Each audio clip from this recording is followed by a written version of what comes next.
जिस एसेट की नीलामी का हुक्मनामा जारी होना है या अभी वो इन प्रोसेस है, वो वो तीस सिटीजन छः दो फाउंडेशन के हजार नाम एक को आप स्पॉन्सर हो सिटीजन चुकी है, फाउंडेशन को यूज हो डोनेट कर चुकी है। चुके हैं। और वो 2001 में, आज से 17 साल पहले।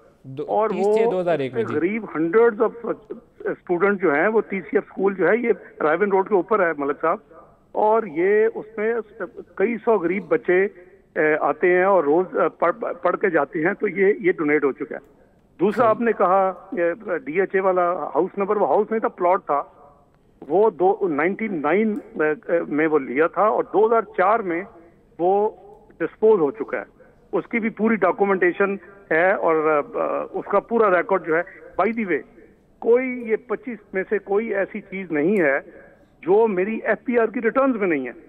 आप जब एसेट बियॉन्ड सोर्सेज की बात करते हैं तो आप वो एसेट निकाल के लाते हैं कि इसने छुपाया हुआ है। ये मेरे 99 की फर्स्ट टाइम FBR की रिटर्न में ये शामिल है, टैक्स रिटर्न में। ये 2004 में बेचा गया।